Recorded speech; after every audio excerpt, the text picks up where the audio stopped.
What is going on, all you Pokemon collecting maniacs out there? This is Ryan, the PikaPikaPaPa, and today we're taking the graphs, the charts, all the analysis, and we're simply throwing it out the window, right? Today we're just going to have, I don't know, call it a fireside chat with PikaPikaPapa, where we're going to talk about the Sword and Shield era as a whole, not single products, not cards. We're just going to talk about the era and really where it stacks up in the history of Pokemon eras. You know, there have been some absolutely fantastic ones, and Sword and Shield it's got a lot of uniqueness to it, right? There are a lot of things that happened in the Sword and Shield block that we have never seen before, and hopefully we will never see again. But there's some things that I've been talking about with a lot of different people, a lot of them on our Discord. We have an amazing Discord group, and a lot of them with just some of the other collectors and investors that I've been able to network with over the last couple years. And as I talk to all of these different individuals who have different size bankrolls, different collecting goals, like there are three main things about the Sword and Shield era that continually come up that everybody seems to agree on. And when you have that many different people with varying backgrounds and experiences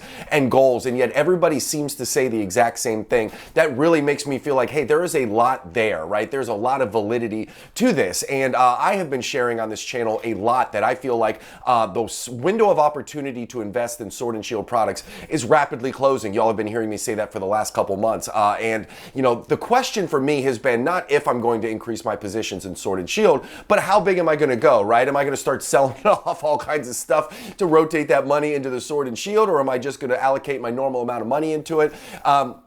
But as I started going through it and I started thinking about it, I'm becoming more and more bullish on the Sword and Shield block as a whole, and I thought this would be a great opportunity to share my thoughts with you guys and to share some of the common themes that I'm hearing when I talk to other people in the space. Now, is it the best era ever? I don't think so. I'm going to be honest with you. Like, I'm a big fan of the 1999 year, right? Like, I think the base set is hard to beat. I'm a big e-readers guy. Like, I think those cards are absolutely fantastic, those e-cards. You know, there have been some other great eras, but when I look at the last, say, decade, right? Like, I think Sword and Shield stacks up very, very well compared to any other sets and any other era that has come out. And we're going to go back all the way to Black and White. We're going to go all the way back to Heart Gold, Soul Silver, and we're going to talk about that. Now, remember, we always use data and trends, and like I warehouse all kinds of information, and we do graphs, you know, and we use that. But sometimes there are intangible things that happen that you can't really quantify through data and graphs and trends, right? So some of those things are what we're going to be talking about today, and I'm excited to bring you along on this conversation. So with all that being said, I know this isn't our typical video, but if you enjoy this kind of content,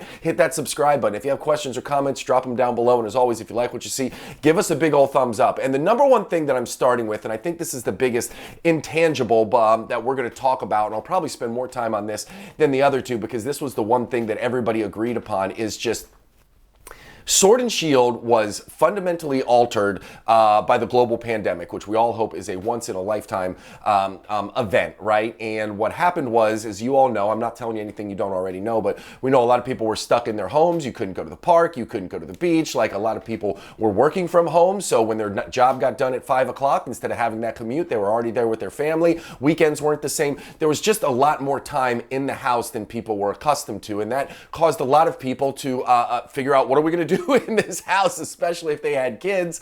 And Pokemon was one of those things that people ended up falling in love with or back in love with. And we saw the Pokemon market get really, really hot there after the pandemic had been out for a while. And what was really exciting to me is we saw a bunch of people come back into the hobby during that period of time. Now, some of those people came for not so good reasons, right? They were here in order to take advantage of the big demand and the short supply because Pokemon Company didn't really see this coming. So, I mean, I shared a video, I don't know, maybe 6 months ago with a bunch of pictures from Reddit where people were talking about, you know, Shining Fates ETBs and how they were very, very sad because they missed them at MSRP and they'd never find them at MSRP again, right? And same thing with Vivid Voltage. They're like, oh my God, Vivid Voltage is going to be the greatest Pokemon set of all time. Well, the Pokemon Company did what they should do, and they printed both of those into the ground to combat all of this, you know, buying and flipping and scalping, if you will, of people who are simply entering the hobby just to do that, just to try and make a quick buck, you know, at the expense of everybody else who was in here for the right reasons, either reconnecting with the hobby that they love so much, or in order to kill some time at home and rekindle some fun games with their family, right? So It's very important to remember that a lot of people came into the hobby. Now, what's even more important is to remember is that a lot of those people have now left the hobby, which is not a bad thing, right? That's what happens when something gets super hot, everybody piles into it. Then when things start to normalize, a lot of them fall out. Now, some of them have remained, but I do think that a lot of the more nefarious people, right? The people who are here for a quick buck, a lot of them are gone because, that quick buying and flipping, the scalping side of things. Of course, there's still a little bit of it here and there, but it's nothing like what it used to be. But even some of the people who came in for the right reasons, right? They're no longer in the hobby. Those weekends started to clear up now, right? You can go on family vacations. You can go to the beach. You can go to the mall. You can go, out to a park. You can do all these things. And then instead of being stuck inside the house, a lot of people are just out in the world, right? And additionally, a lot of the businesses nowadays, their doors are open, right? They expect you to come back into office, right? There's this work from home trend is slowly dying here. More and more people are going back to the office. So some of those people have fallen out of the hobby, right? And rightfully so. Their time isn't there like it used to be. But what's exciting to me is that, yes, they've left the hobby, but what happens is all people, it's like going around the sun, right? Like people always end up on the other side. So it's going to be very interesting to see if and when those people who left the hobby, who were in it for the right reason, when they decide to come back, okay? Because when they come back, I think that the Sword and Shield era specifically is going to hold a very, very special place in their heart. Why? Because they're going to remember those times stuck in the home. They're going to remember the fact that they were buying these Pokemon cards. They were enjoying it with their family. They were enjoying it with their kids. Like, they're going to remember the fact that during what was probably a dark time for a lot of people, this brought them a certain amount of joy, right? So when they come back into the hobby, whether it's 5 years, 10 years, 15 years, 20 years down the road, like, the whole Sword and Shield era is going to hold a very, very special place in their heart. And you can't find that with other eras. Like, a lot of times when you want something to be incredibly special, I talked about it with the Pokemon or the Pikachu with gray felt hat, right? You need to have a story behind an item in order for it to kind of raise up into this mythical status, right? In order for it to withstand the test of time. And the fact that Sword and Shield was here for all of us when the pandemic hit, I think is very, very powerful. And it's something that you don't want to discount. I shared a graph a couple weeks ago where I looked at the overall return of cards from 2008 to 2022. And what you see in that pattern is is a lot of flatness, and then you see these periods where things just shoot up and then it's flat again, and periods when it shoot up. So we will have another cataclysmic event. Well, not cataclysm. We'll have another catalyst that will happen, which will cause these big price fluctuations. But we never know when they're going to happen. They're usually pretty random, and you never want to miss them, right? They always have a big effect on the hobby for the long term. So the biggest thing that I want to talk about is the reason Sword and Shield for me is going to be an incredibly good long-term investment is for all the reasons that I just said. Now, there's a couple other things that I want to talk about that I think are really special about Sword and Shield, and that I've been talking about with a bunch of the people in my circle. And it really is the quality of the sets in Sword and Shield. And I'm not talking about the print quality, right? I could do a whole nother video on print quality because I know that we always complain here in the Pokemon space, oh my God, the centering's off, the edges are chipping, the blue isn't that great. I'll be honest with you, I don't want perfect print quality. I want some cards to have some flaws in them. I want PSA 10s to be a little bit rare. I want them to be hard to get, right? Because I think further down the road, that's going to add even more value to our sealed collections. But when you talk about the quality of the sets, I mean, Sword and Shield was just loaded. Like, obviously, Evolving Skies is the big dog, but then at least I think you got Fusion Strike, Lost Origin, and Brilliant Stars, which come in at number 2, 3, 4. That order could absolutely change. I do love the fact that we have celebrations in here, right? Like a big anniversary set. Like, I know that the cards aren't worth a ton of money right now, but you got some great products in there. You got that Ultra Premium Collection box, right? I even think the Pokemon Center exclusive ETB has a bright future in front of it, even though it hasn't been performing really, really well right now. But I think Celebrations is an epic set. And then when you think about the second tier sets, like Chilling Reign could easily be up there in the top 4. Like, who knows, Chilling Reign might end up. It just flipped sold out on the Pokemon Center, and the price of that sealed product is going absolutely nuts. Plus, from an average of the top 20 cards in there, Chilling Reign is number 2, only behind Evolving Skies. So Chilling Reign could very easily be a top 4 set, no problem. Then you got Silver Tempest and Astral Radiance, right? And I think the story has yet to be written on them. I just think that Silver Tempest and Astral Radiance have some great cards. I think that they have some amazing, it's just an amazing lineup, right? But they're being overshadowed because there are so many epic sets in the Sword and Shield era. Now, I don't think everything can be a 1A, right? Like, not everything is going to be very top tier. So these will have to settle into some type of order. But the fact that even number 5, number 6, like the top half of the Sword and Shield era sets are so freaking stunning with such amazing cards in them and such just the opportunity for them to pop off. I think that is another thing that really separates Sword and Shield from a lot of the other eras, right?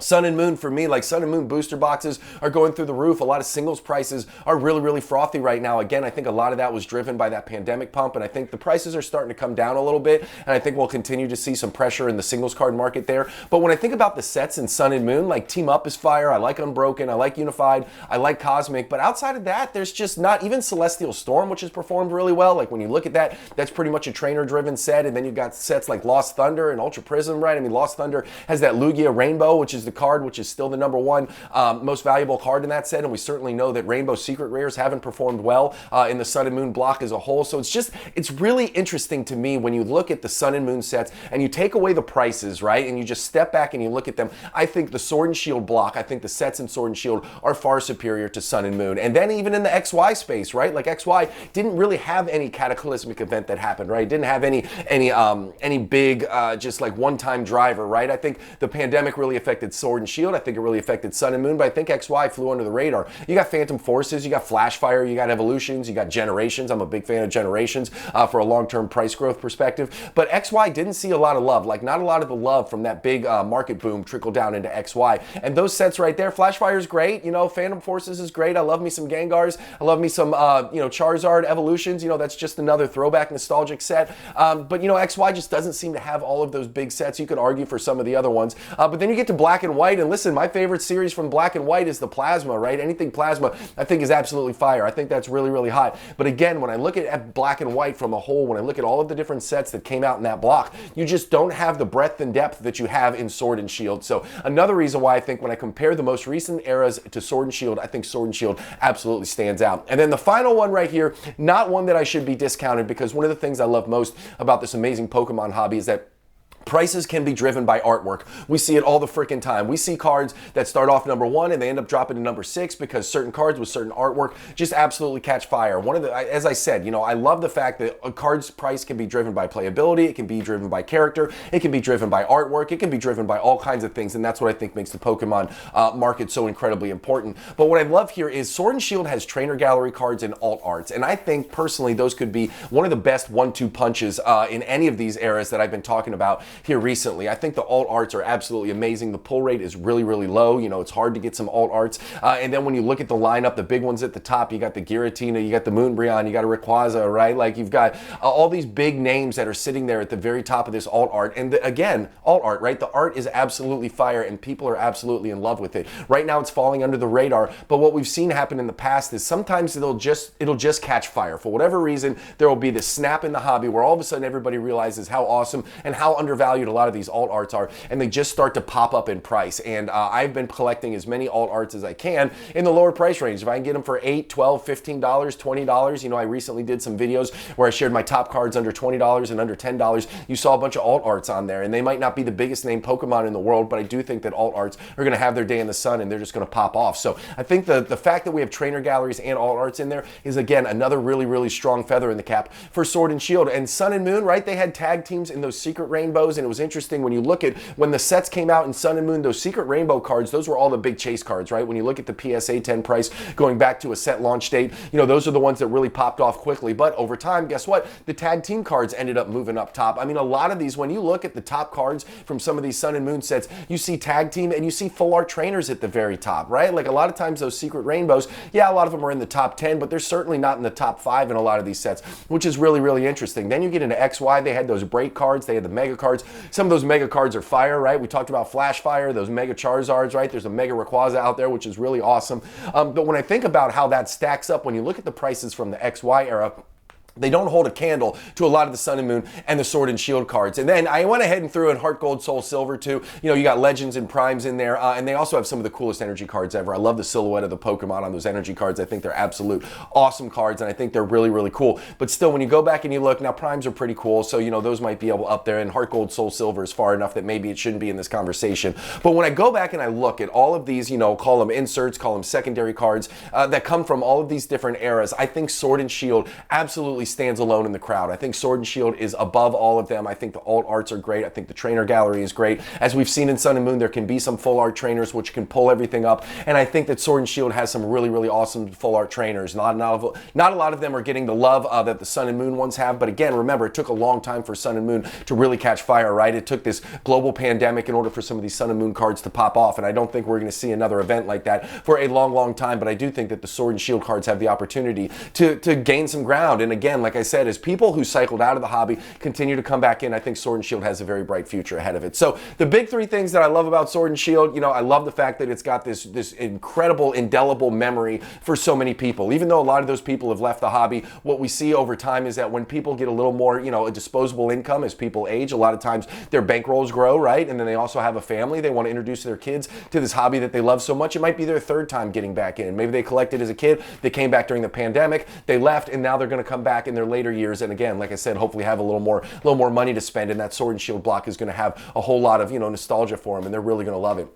And then the other thing that I love absolutely is just the breadth and depth of the sets. I think these sets are some of the greatest sets we've seen in a very long time, so I think that's a very strong one. And then, as I said, I just think the artwork, the cards in general, these trainer gallery cards, which are way undervalued right now, I think they have a bright future ahead of them. And certainly the alt arts. I think the alt arts are going to be the big dog, even if trainer galleries don't end up panning out. I think alt arts are going to be epic, and I think that's going to help Sword and Shield just absolutely crush it. So, listen, if you made it to the end of this video and you enjoyed it, I promise we do a lot of really crazy in-depth data analysis. It's not always a fireside chat with PikaPikaPapa. But if you enjoyed it, hit that subscribe button. If you have questions or comments, drop them down below. And as always, if you like what you see, give us a big old thumbs up. I appreciate you more than you know. Thank you for watching, and I hope you have an epic one. Talk to y'all soon. Bye.